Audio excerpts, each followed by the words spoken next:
On the afternoon of March 18, 1983, at approximately 3:47 p.m., an 8-year-old boy named Tommy Petrov walked into his second-grade classroom at Roosevelt Elementary School in Arlington, Virginia, carrying a small wooden box that would destroy his family and expose one of the most successful Soviet intelligence operations on American soil.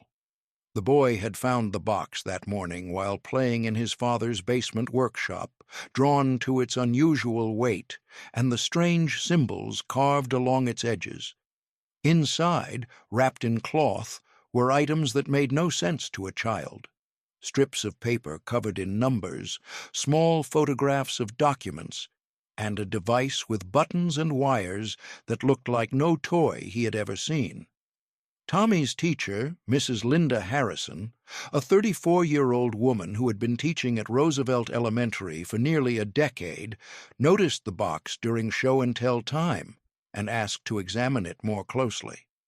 What she saw in those photographs, clearly military in nature, showing what appeared to be classified technical drawings, prompted her to contact the school principal immediately. By 4:15 p.m., the Arlington County Police had been notified. By 5:30 p.m., FBI counterintelligence agents were examining the contents of an 8-year-old's show-and-tell project that contained some of the most sensitive defense information in the United States government. The boy's father, Viktor Petrov, had been living under the identity of Vincent Peterson for nearly 15 years. To his neighbors in the quiet suburban community of Fairlington Village, he was an unremarkable systems analyst who worked for a defense contractor in Crystal City, drove a modest Ford sedan, coached Little League baseball on weekends, and had married his college sweetheart Susan in 1972. They had lived in the same 2-bedroom townhouse since 1974, paid their mortgage on time, attended PTA meetings, and participated in neighborhood barbecues with the easy familiarity of people who had found their place in American suburban life. Viktor had arrived in the United States in 1968 at age 24, carrying documentation that identified him as Vincent Peterson, a graduate student in electrical engineering from Ohio State University. His legend, crafted by the KGB's Department 5 over the course of 2 years, was nearly flawless. He had a complete academic record, Social Security number, birth certificate from Columbus, Ohio, and even childhood medical records from a pediatrician who had died in 1965. The real Vincent Peterson had been killed in a car accident in rural Michigan in 1967, but the KGB had identified him as a perfect candidate for identity assumption. Similar physical characteristics, no close family, few friends, and an educational background that would provide cover for the kind of work Viktor needed to do in America. The assignment was long-term penetration of the American defense establishment, specifically targeting developments in early warning radar systems and satellite communications technology that the Soviet Union desperately needed to understand. Viktor's engineering background, combined with his fluency in English and his ability to adopt American mannerisms, made him ideal for the role. He was what intelligence professionals called a sleeper agent, someone who would live a normal life for years while gradually working his way into positions of access and trust. Susan Caldwell met Vincent Peterson in the spring of 1971 at a company picnic organized by Morrison Electronics, the defense contractor where Vincent had been working for nearly 2 years. She was 23 years old, a librarian at Arlington Central Library who had grown up in nearby Falls Church and was living in a small apartment with 2 roommates while trying to decide whether to pursue graduate school or find a more permanent career. Vincent was quiet, thoughtful, and seemed to genuinely listen when she talked about her interest in Russian literature, an interest that he encouraged with recommendations for books she had never heard of, always explaining his knowledge by referencing courses he claimed to have taken in college. Their courtship proceeded at a pace that satisfied both their personalities and the requirements of Vincent's cover. He was attentive, but not overwhelming, interested in her thoughts and ambitions, supportive of her decision to continue working at the library even after they were married. He spoke occasionally about his childhood in Ohio, describing a upbringing that was lonely but unremarkable. Parents who had died when he was in college, few close friends, a family that had never been particularly warm or communicative. Susan found this background sad, but not suspicious. It seemed to explain his occasional remoteness and his intense focus on creating the kind of stable, loving family life he claimed to have missed. They were married on October 14, 1972, in a small ceremony at the Falls Church Presbyterian Church, attended by Susan's family and a handful of Vincent's colleagues from Morrison Electronics. Vincent's explanation for the absence of his own family and friends, that he had grown distant from most of them after his parents' death and preferred to focus on his new life with Susan, struck everyone who knew them as evidence of his dedication to their marriage rather than anything worth questioning. The couple settled into married life with the methodical thoroughness that characterized Vincent's approach to everything. He was promoted to senior systems analyst at Morrison Electronics in 1974, a position that required security clearance and provided access to technical specifications for radar installations being developed for NATO forces. He and Susan bought their townhouse in Fairlington Village that same year, choosing the neighborhood for its excellent schools and proximity to both their jobs. Vincent seemed genuinely committed to the suburban American dream, maintaining their small yard with pride, learning to barbecue hamburgers and hot dogs for neighborhood gatherings, and displaying what appeared to be authentic enthusiasm for baseball, football, and other sports he claimed to have followed since childhood. Susan became pregnant in late 1974, and Tommy was born on July 8, 1975, a healthy baby who became the center of both parents' attention. Vincent proved to be a devoted father, waking up for nighttime feedings, teaching Tommy to walk and ride a bicycle, reading bedtime stories with patience and obvious affection.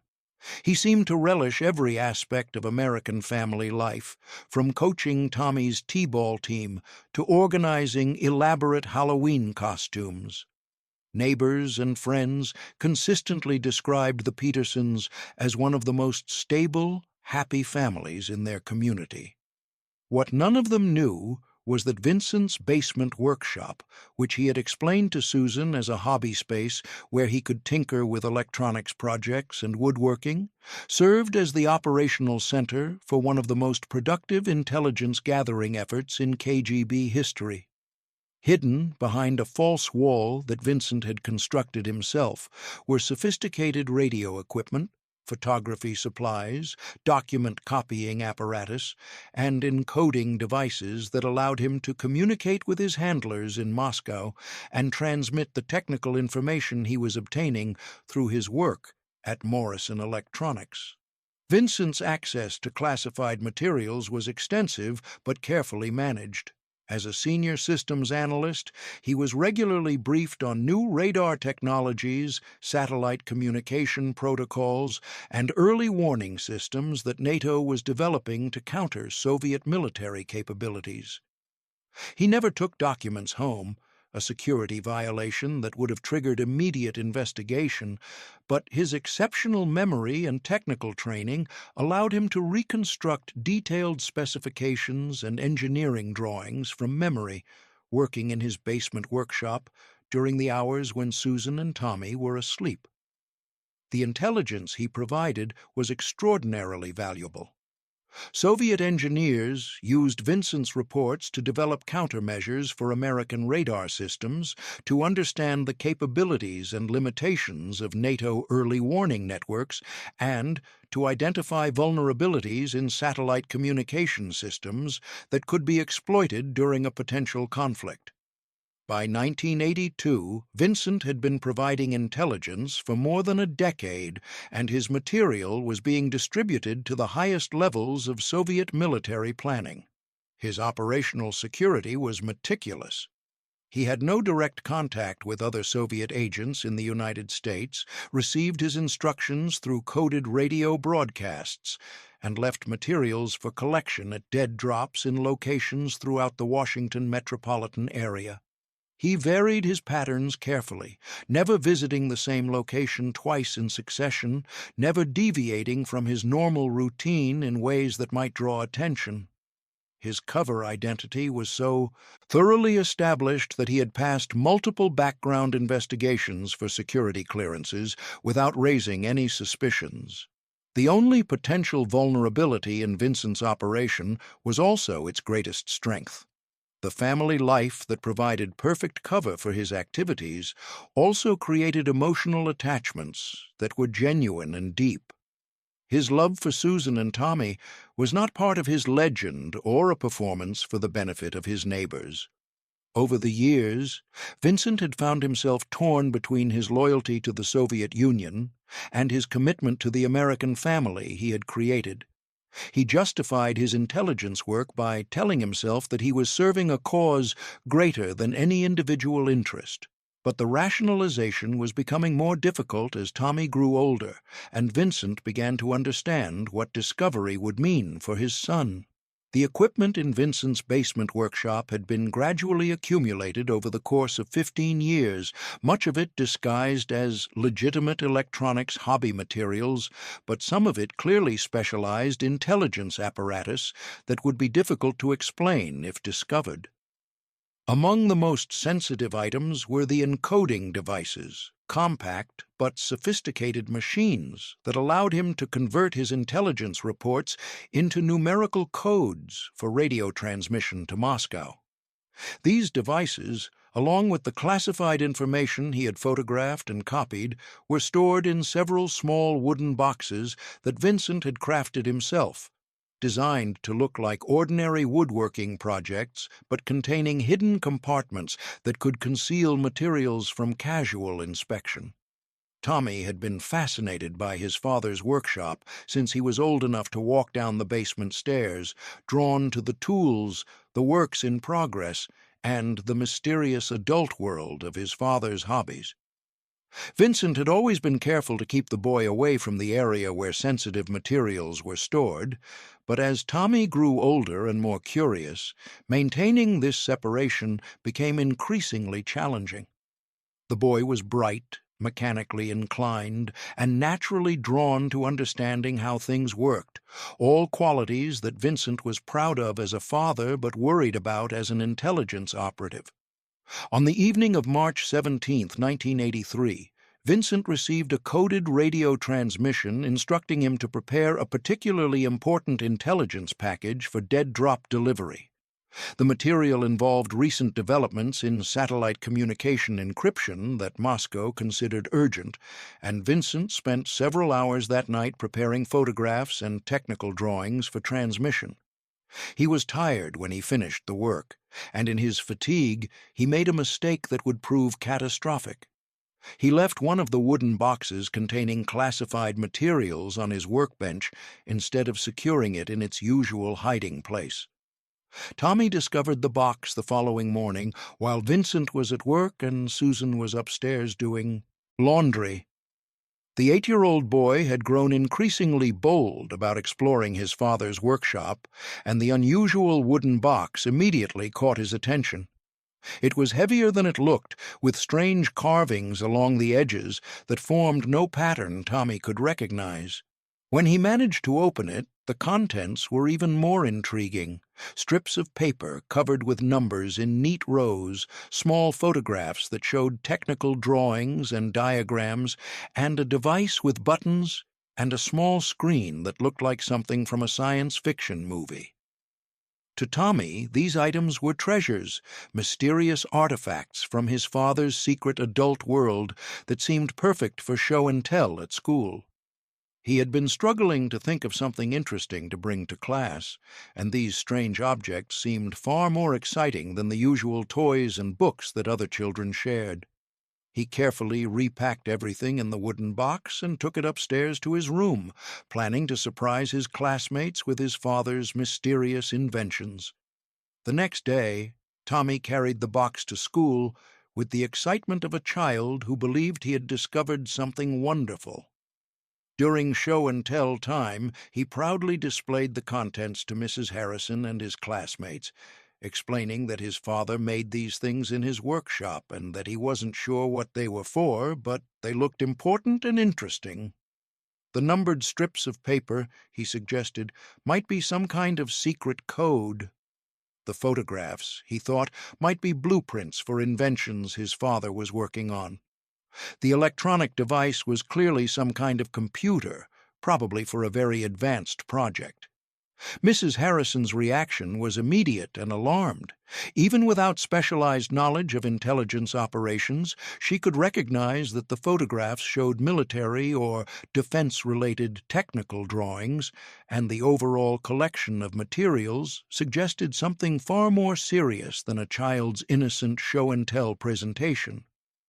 She quickly and quietly collected the box and its contents, told Tommy that she needed to examine everything more carefully, and immediately contacted Principal Robert Matthews. Matthews, a former Army officer who had served in Germany during the 1960s, understood immediately that Tommy had brought classified materials to school. Within minutes, he had contacted the Arlington County Police, who in turn notified the FBI field office in Washington. By 4 p.m., Special Agent Janet Morrison and her partner, Special Agent David Chen, both experienced counterintelligence investigators, were examining the contents of Tommy's show-and-tell box and beginning to understand the scope of what they had discovered. The materials were clearly the work of a sophisticated intelligence operation. The photographs showed technical specifications for radar systems and satellite communication equipment that were among the most closely guarded secrets in the American defense establishment. The numerical codes appeared to be intelligence data prepared for transmission, probably to Soviet handlers. The electronic device was identified as encoding equipment of a type used by professional intelligence services. Most significantly, the craftsmanship of the wooden box itself, with its hidden compartments and careful construction, suggested that whoever had created it was operating with substantial resources and long-term planning. The FBI's immediate priority was to identify the source of the materials without alerting whoever had created them that their operation had been compromised. Tommy, questioned gently by school officials and FBI agents, explained that he had found the box in his father's basement workshop, where his father worked on electronics projects and woodworking. He provided his home address and his father's name, Vincent Peterson, along with innocent details about his family's routine and his father's job at Morrison Electronics. A preliminary background check on Vincent Peterson revealed a security clearance holder with access to exactly the type of classified information that appeared in the photographs Tommy had brought to school. Agent Morrison immediately understood that they were dealing not with a case of stolen documents or security breach, but with a probable espionage operation that had been ongoing for years and had achieved deep penetration of American defense systems. The FBI's next step was to place Vincent Peterson under immediate but discreet surveillance while conducting a more thorough investigation of his background and activities. Agents were positioned to observe the Peterson home and Vincent's movements without alerting him to their presence, while other investigators began examining his employment records, financial history, social connections, and any other information that might reveal the scope of his intelligence activities. What they discovered during the next 48 hours was evidence of an operation that exceeded their initial expectations in both its sophistication and its longevity. Vincent Peterson's identity, when examined closely, showed subtle but significant anomalies. His Ohio State University records, while complete and apparently authentic, contained small discrepancies in formatting and administrative details that suggested they had been created or altered by someone with extensive knowledge of American educational systems but not perfect familiarity with specific institutional practices. His Social Security number, birth certificate, and other identity documents were similarly complete, but showed signs of professional fabrication when subjected to forensic analysis. More significantly, financial records revealed patterns that were inconsistent with Vincent's declared income and lifestyle. While he lived modestly, his spending patterns showed occasional unexplained cash expenditures that suggested access to funds beyond his salary from Morrison Electronics. Bank records revealed regular small deposits that could not be traced to any legitimate source, probably payments from Soviet intelligence services camouflaged as consulting fees or other innocuous income. The surveillance operation began on March 20, 1983, with teams of agents observing Vincent's movements from his home to his office and monitoring his activities during evening and weekend hours. What they observed was a man who appeared to be conducting normal suburban family life while also following operational patterns consistent with intelligence work. On March 22nd, agents observed Vincent leaving his home at 9:30 p.m., ostensibly to drive to a nearby convenience store for milk, but instead driving to Potomac Park, where he spent approximately 20 minutes near a specific bench before returning home. Surveillance revealed that he had left materials at a dead-drop location and retrieved instructions or payment that had been placed there earlier. FBI technical specialists, meanwhile, were analyzing the materials Tommy had brought to school and tracing their connection to classified information that Vincent had access to through his work.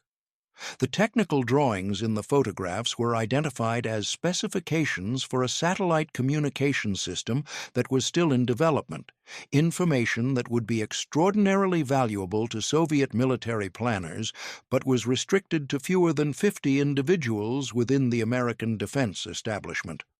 Vincent's access to these materials was documented and clear, establishing direct evidence that he was copying classified information for transmission to foreign intelligence services. On March 24, 1983, FBI investigators obtained warrants to search the Peterson home and arrest Vincent on charges of espionage.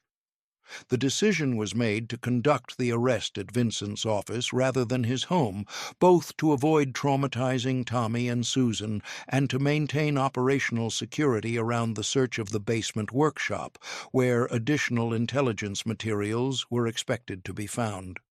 Agent Morrison and Agent Chen, accompanied by 4 additional FBI personnel, arrived at Morrison Electronics at 10:15 a.m. on March 25, 1983. Vincent was in his office reviewing technical specifications when they identified themselves and informed him that he was under arrest for violations of the Espionage Act. According to later testimony, Vincent's response was notable for its complete lack of surprise or protest. He asked only whether his wife and son were safe and whether they would be protected from any consequences of his activities. The search of the Peterson home, conducted simultaneously with Vincent's arrest, revealed the full extent of his intelligence operation. The basement workshop contained sophisticated radio equipment capable of receiving coded transmissions from Moscow, photographic equipment for copying documents, multiple encoding devices, and an extensive collection of classified materials that Vincent had accumulated over more than a decade. Hidden behind false walls and in concealed compartments were intelligence reports dating back to 1971, correspondence with Soviet handlers, financial records of payments received, and operational instructions that detailed one of the most successful penetration operations in Cold War history. Most significantly for the FBI's understanding of the case, the search revealed evidence that Vincent had been struggling with the conflict between his intelligence mission and his commitment to his American family. Personal notes, written in a cipher that FBI cryptographers eventually decoded, showed Vincent's growing reluctance to continue his espionage activities and his fear of the consequences that discovery would have for Susan and Tommy. Recent entries indicated that he had been considering ways to extricate himself from his intelligence work while protecting his family, but had been unable to identify any safe method for doing so. Susan Peterson, questioned by FBI agents on the afternoon of March 25th, was initially unable to comprehend what she was being told about her husband's arrest. The woman who had believed herself married to Vincent Peterson, a mild-mannered systems analyst from Ohio, was informed that her husband was actually Viktor Petrov, a Soviet intelligence officer who had been conducting espionage operations for more than 15 years. The agents showed her photographs of the materials found in the basement workshop, equipment she had never seen despite living in the house for nearly a decade. Her initial reaction was denial and disbelief. She insisted that there had to be some mistake, that Vincent was incapable of the activities he was accused of, that their marriage and family life were real and incompatible with the kind of deception the FBI was describing. Only when agents showed her copies of Vincent's communications with Moscow, including references to the operational challenges of maintaining his cover while living with a wife and child who genuinely believed his false identity, did Susan begin to accept the reality of her situation. The interrogation of Viktor Petrov, conducted over a period of 6 days at FBI headquarters in Washington, provided American counterintelligence agencies with the most detailed understanding of Soviet deep-cover operations they had ever obtained. Viktor, faced with overwhelming evidence and apparently relieved that his double life had finally been exposed, cooperated extensively with investigators, providing information about his recruitment, training, mission objectives, and operational methods. He revealed that he had been recruited by the KGB while studying engineering at Moscow State University in 1965, selected for his technical skills, language abilities, and psychological profile that suggested he could successfully maintain a long-term cover identity. His training had lasted more than 2 years and included intensive study of American culture, regional dialects, educational systems, and social patterns that would allow him to convince Americans that he was one of them.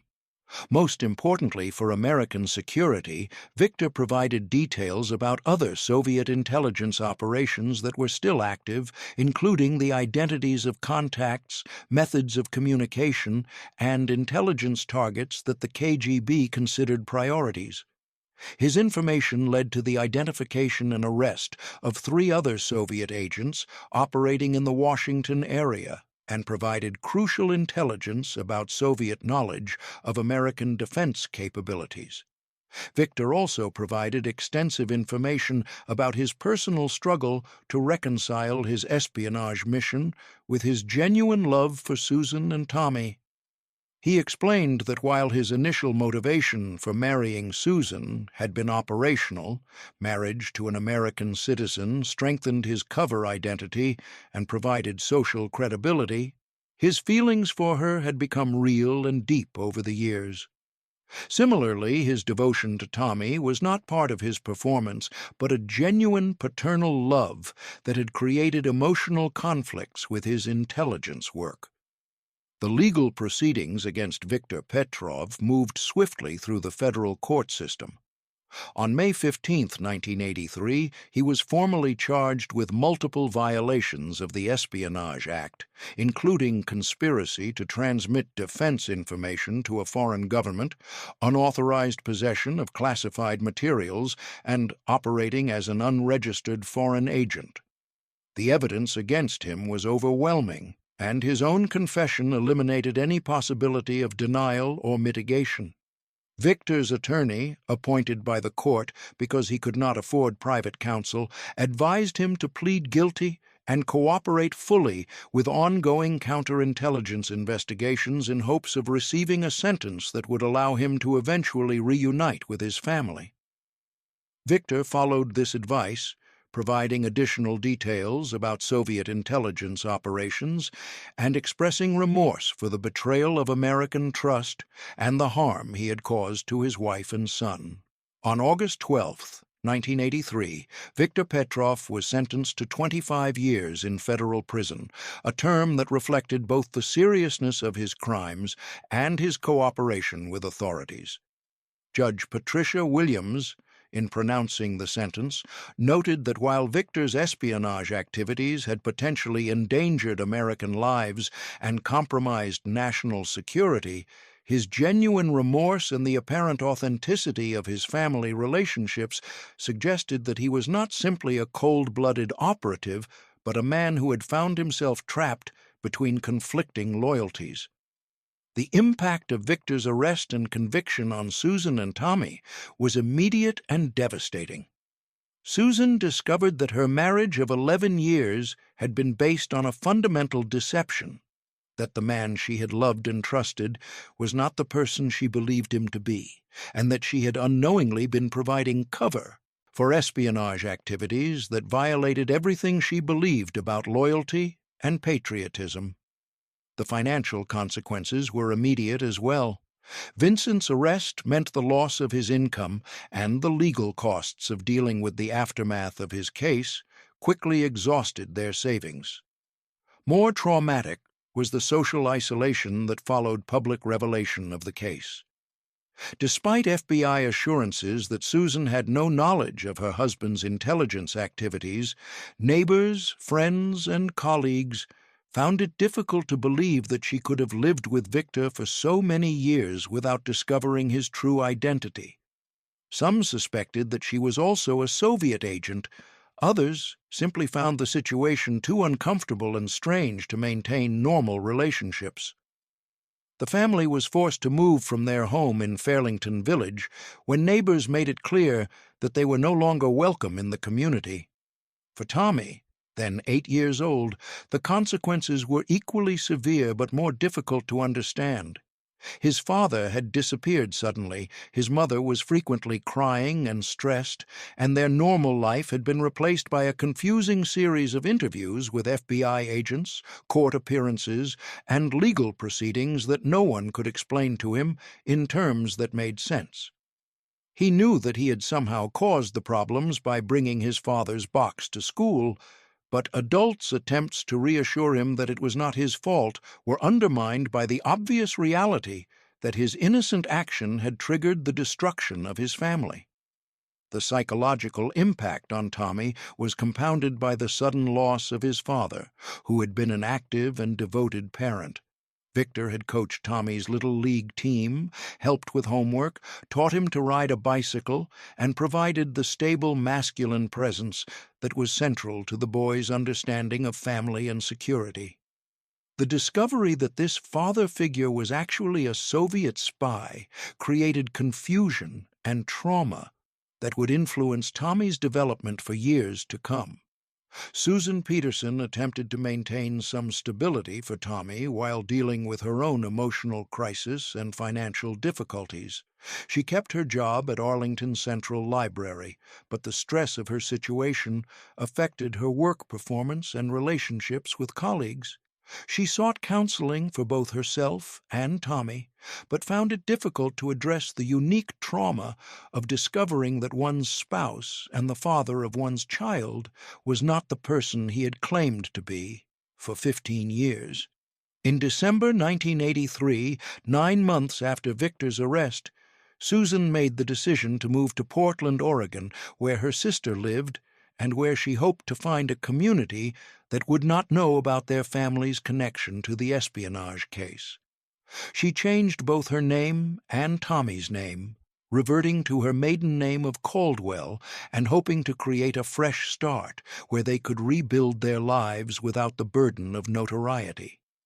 The move, too, Portland provided some relief from the immediate social pressure they had experienced in Virginia, but it could not address the fundamental emotional damage caused by Viktor's deception and arrest.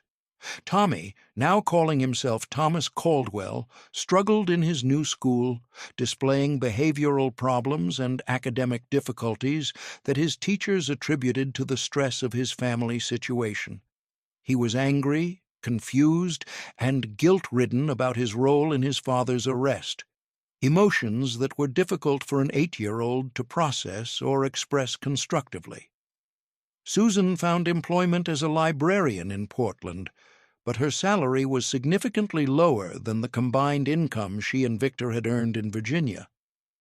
The financial stress of single parenthood, combined with the ongoing legal expenses related to Viktor's case, created additional pressure that affected her ability to provide the emotional support Tommy needed during this crucial period.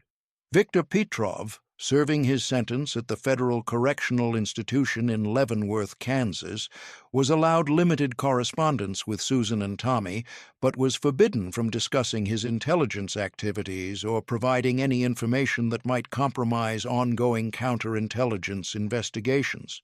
His letters, monitored by prison authorities, expressed genuine remorse for the harm he had caused his family and repeated requests for forgiveness that Susan found increasingly difficult to answer. In his letters to Tommy, Viktor attempted to maintain some form of father-son relationship while acknowledging the impossibility of explaining his actions in terms that an 8-year-old could understand. He wrote about his love for Tommy, his pride in the boy's development, and his hope that they might eventually be able to have some form of relationship despite the circumstances that had separated them. These letters often went unanswered, either because Susan intercepted them to protect Tommy from further confusion, or because Tommy himself was too angry and hurt to respond. The broader implications of the Petrov case for American counterintelligence were significant and long-lasting. Viktor's detailed confession and cooperation provided the FBI and CIA with unprecedented insight into Soviet deep-cover operations, leading to changes in security procedures, background investigation methods, and counterintelligence techniques that would influence American intelligence practices for decades. The case also highlighted vulnerabilities in the American security clearance system that had allowed Viktor to maintain access to classified information for more than a decade while conducting espionage activities. His ability to create and maintain a false identity that withstood multiple background investigations led to more rigorous verification procedures and more sophisticated methods for detecting fabricated personal histories. Most significantly, the Petrov case demonstrated the effectiveness of Soviet long-term penetration strategies that prioritized building authentic cover identities over quick intelligence collection. Viktor's willingness to spend years establishing himself as a trusted member of his community before beginning intelligence activities had made his operation nearly invisible to American counterintelligence efforts and had provided the Soviet Union with access to some of America's most sensitive defense information.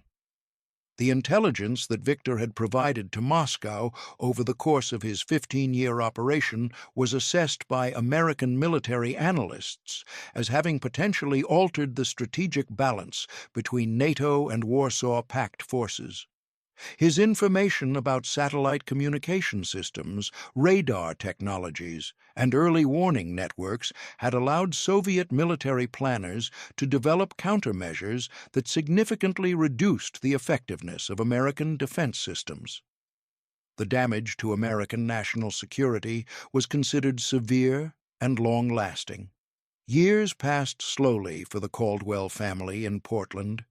Tommy, now calling himself Thomas, struggled through elementary and middle school with the burden of his family's secret and the trauma of his father's deception.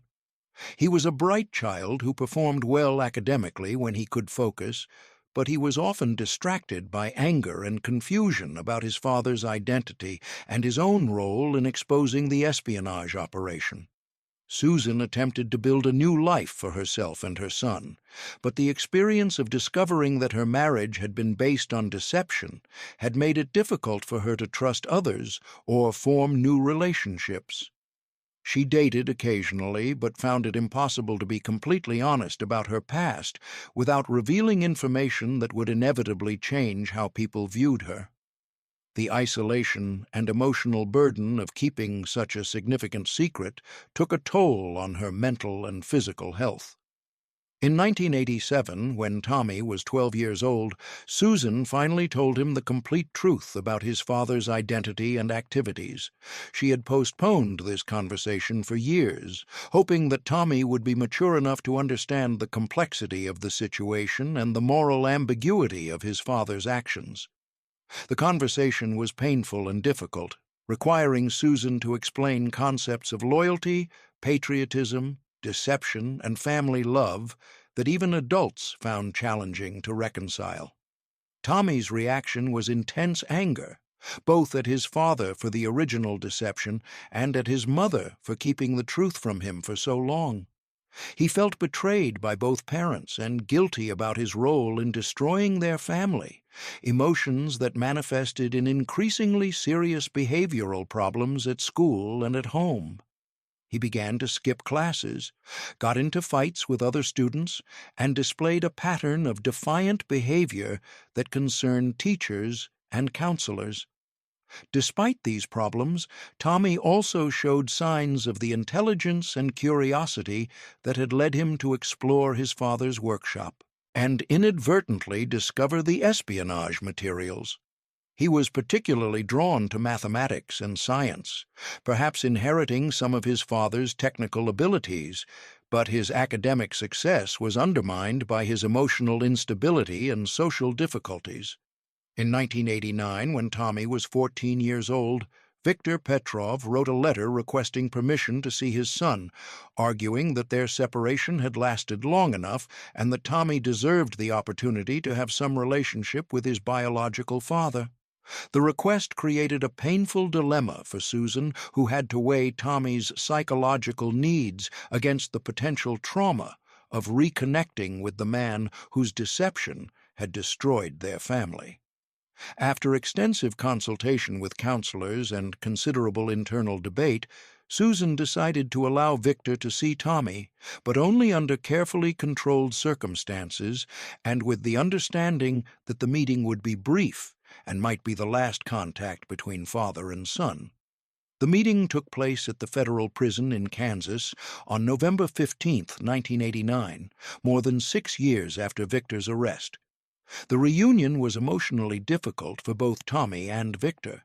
Tommy, now a teenager who had grown up without his father, found it hard to reconcile his memories of the loving, devoted parent he had known as a child with the reality of the man who had deceived their entire family for more than a decade. Viktor, aged by years in prison and burdened by guilt over the harm his actions had caused, attempted to explain his motivations and express his love for Tommy, but found it difficult to bridge the gap created by years of separation and deception. During their conversation, Viktor attempted to explain that his love for Tommy and Susan had been genuine, that his role as husband and father had not been part of his cover identity, but had represented the most authentic part of his life in America. He acknowledged that his espionage activities had been wrong and had caused tremendous harm. But he also tried to help Tommy understand that people sometimes find themselves trapped between conflicting loyalties and make choices that seem impossible to justify but feel necessary at the time. Tommy listened to his father's explanations but found it difficult to accept or forgive the deception that had shaped his entire childhood. He was angry that Viktor had allowed him to love and trust someone who was not the person he claimed to be.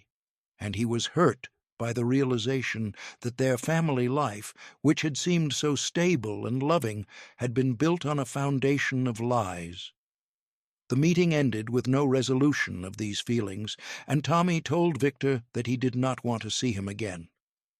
Viktor Petrov was released from federal prison in 1995 after serving 12 years of his 25-year sentence, his term reduced for good behavior and continued cooperation with American intelligence agencies.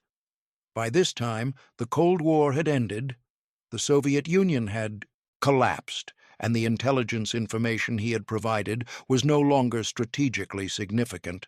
He was deported to Russia, where he faced an uncertain future as a former KGB operative in a country that was rapidly changing and had little use for Cold War intelligence officers. Tommy, now 20 years old and calling himself Thomas Caldwell, was attending Portland State University, majoring in computer science and attempting to build a life that was completely separate from his childhood trauma and family history. He had not maintained contact with Viktor and had specifically requested that his father make no attempt to reach him after his release from prison. Susan had remarried in 1993 to a librarian named Robert Mitchell who knew about her past but accepted both the complexity of her situation and her need to protect Tommy's privacy. Her second marriage was stable and supportive, but she continued to struggle with the long-term effects of discovering that her first marriage had been based on deception. She maintained no contact with Viktor after his deportation and made it clear to him through intermediaries that he should not attempt to contact either her or Tommy.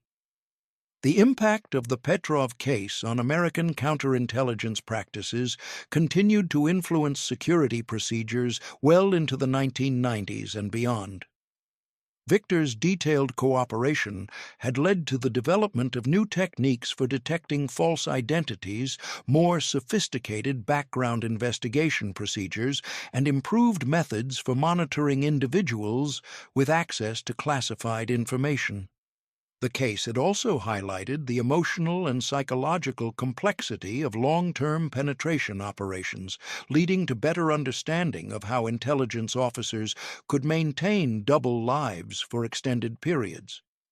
In 1998, 15 years after Viktor's arrest, Tommy Caldwell graduated from Portland State University with a degree in computer science and began working for a software company in Seattle.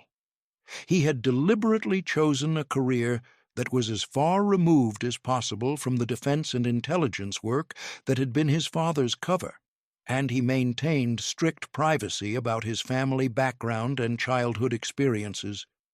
Tommy had undergone years of counseling to address the trauma and confusion caused by his father's deception and arrest, but he continued to struggle with trust issues and emotional intimacy that made it difficult for him to form close relationships. The knowledge that he had inadvertently caused his family's destruction continued to affect his self-image and his ability to feel secure in his personal life.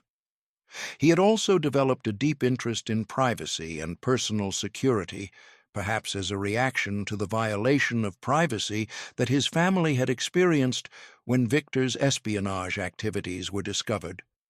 His work in computer security allowed him to focus on protecting others from the kind of surveillance and deception that had characterized his own childhood, though he never discussed the personal motivations behind his career choice.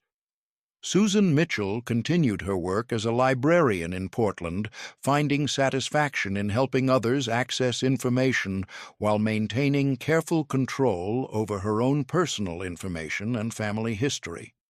She had developed strong friendships within her community, but few people knew about her first marriage or the circumstances that had led to her move to Oregon. The experience of living with deception for so many years had made her extremely sensitive to authenticity and honesty in her relationships. Viktor Petrov, living in Moscow under his original identity, attempted several times during the late 1990s to establish contact with Tommy and Susan, sending letters through intermediaries and expressing his desire to explain his actions and rebuild some form of relationship with his American family. These attempts were unsuccessful, as both Susan and Tommy made it clear that they preferred to have no contact with him and considered that chapter of their lives permanently closed. In 2001, Viktor published a memoir in Russian titled The Double Life, in which he described his experiences as a deep cover agent in America and reflected on the personal cost of espionage work. The book provided additional details about his intelligence activities and his struggle to reconcile his mission with his genuine feelings for his American family. He expressed deep remorse for the harm he had caused Susan and Tommy and acknowledged that his actions had been inexcusable regardless of his political motivations. The memoir was never translated into English, and neither Susan nor Tommy was aware of its existence.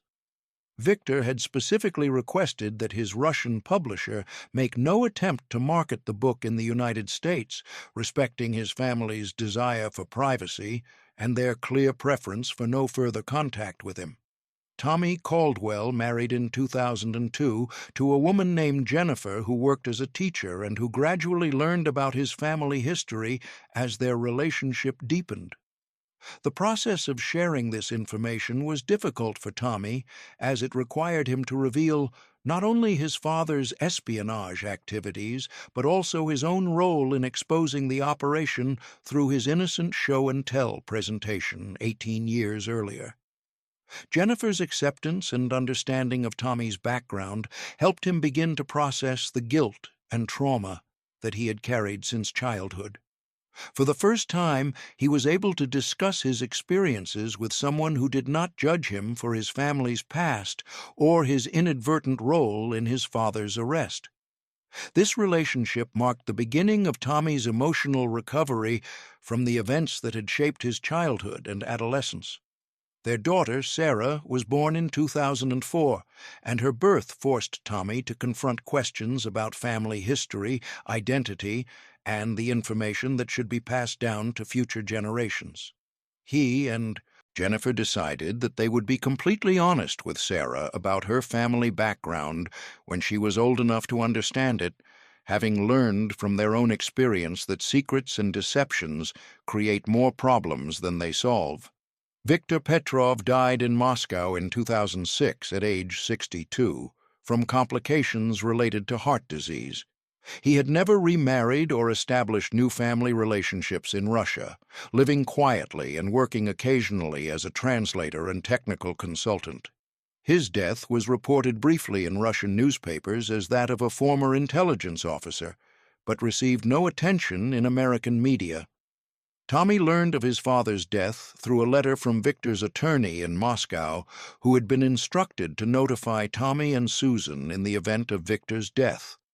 The letter included a final message from Viktor expressing his love for Tommy and his regret that they had never been able to reconcile their relationship.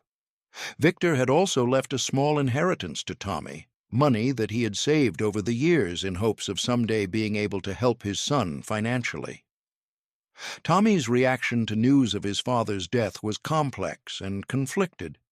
He felt sadness for the loss of any possibility of reconciliation, relief that he would never again have to worry about unwanted contact from Viktor, and renewed anger about the deception and trauma that had shaped his childhood. He attended no memorial service and made no acknowledgement of Viktor's death beyond accepting the inheritance, which he deposited in a college fund for his daughter, Sarah. Susan Mitchell learned of Viktor's death through the same attorney's letter and experienced similar conflicted emotions. She had long since moved beyond the acute pain of discovering her husband's deception, but she had never completely resolved her feelings about Viktor or their marriage. His death represented the final closing of that chapter of her life, but it also brought back memories of the genuine love and happiness she had experienced during their years together before his arrest. In 2008, when Sarah Caldwell was 4 years old, Tommy began the process of explaining her family history to her in age-appropriate terms. He told her that her grandfather had been someone who made serious mistakes that hurt a lot of people, including his own family, but that he had also loved his family very much and had tried to be a good father, even though he had made very bad choices in other parts of his life. This conversation, and the many that followed as Sarah grew older, helped Tommy continue his own healing process by forcing him to think about his father's actions in terms that were more complex and nuanced than the anger and betrayal he had felt as a child. He began to understand that Viktor had been trapped between conflicting loyalties and had made choices that seemed necessary to him at the time, even though those choices had ultimately caused great harm. Tommy also began to understand that his own role in exposing his father's espionage activities, while traumatic for his family, had probably prevented additional damage to American national security and had potentially saved other families from experiencing similar deception. This realization helped him begin to resolve some of the guilt he had carried since childhood, though it did not eliminate the sadness and loss he felt about the destruction of his original family. The Petrov case continued to be studied by intelligence professionals and academics as an example of the personal cost of espionage operations and the complex moral questions raised by long-term penetration activities. Viktor's success in maintaining his cover identity for 15 years while building genuine emotional relationships with Americans who trusted him highlighted the human dimension of intelligence work and the collateral damage that espionage operations inevitably create. The case also raised questions about responsibility and accountability that had no easy answers. Viktor had been a Soviet intelligence officer following orders and serving what he believed to be a legitimate political cause, but he had also deceived people who loved him and had compromised American national security in ways that potentially endangered lives. Susan and Tommy had been innocent victims of his deception, but they had also benefited for years from the comfortable life that his intelligence work had made possible. Most significantly, the case demonstrated how the actions of adults engaged in intelligence operations inevitably affect children who have no choice about their involvement and no understanding of the forces that shape their lives. Tommy's inadvertent role in exposing his father's espionage activities illustrated how children can become both victims and unwitting participants in intelligence operations, suffering consequences that will influence them for the rest of their lives. In 2010, when Sarah Caldwell was 6 years old, she asked her father why her grandfather had made such bad choices and whether those bad choices meant that their family was different from other families. Tommy's answer reflected the understanding he had gained through years of counseling and reflection, that all families have complicated histories, that people sometimes make choices that seem necessary at the time but cause harm to others, and that it is possible to love someone while also believing that their actions were wrong. He also told Sarah that her grandfather's mistakes did not define their family or determine their future, that they could learn from his example by always trying to be honest and by thinking carefully about how their actions might affect other people. This conversation represented Tommy's final resolution of his relationship with Viktor's memory. Not forgiveness, exactly, but acceptance of the complexity and tragedy of his father's life and choices. Tommy Caldwell was 8 years old when he made a mistake that changed his life forever. He was 35 when his father died, still carrying the burden of that childhood action and the family secrets that had shaped his adult life. Sarah Caldwell was born into the aftermath of an espionage case that had ended before her birth, inheriting a family history that she would need to understand and reconcile as she grew older. The question of responsibility in cases like this is complicated because it requires us to assign accountability among individuals who were all, to some degree, acting according to the logic of the system they lived in. Can an 8-year-old be held accountable for not understanding the consequences of bringing his father's work materials to school? Can a woman be blamed for trusting her husband and failing to recognize that their marriage was based on deception? Can a man be condemned for serving his country's intelligence service while also genuinely loving the family that provided his cover? The Petrov case offers no simple answers to these questions, only the recognition that espionage operations inevitably create moral complexity and human tragedy that extends far beyond the immediate intelligence objectives they are designed to serve. Viktor Petrov was a dedicated Soviet intelligence officer who successfully penetrated American defense systems for more than a decade. He was also a loving husband and father whose deception destroyed the family he genuinely cared about and created trauma that influenced his son's entire life. Tommy Caldwell was an innocent child whose natural curiosity led him to accidentally expose one of the most successful Soviet intelligence operations of the Cold War era. He was also a man who spent decades processing the guilt, anger, and confusion created by his inadvertent role in his family's destruction and his father's imprisonment. Susan Mitchell was a loyal American who unknowingly provided cover for espionage activities that compromised her country's national security. She was also a devoted wife and mother whose trust was betrayed in ways that made it difficult for her to form new relationships and rebuild her life. The legacy of the Petrov case is not a story with heroes and villains, but a demonstration of how political conflicts between nations create human tragedies that persist long after the original disputes have been resolved.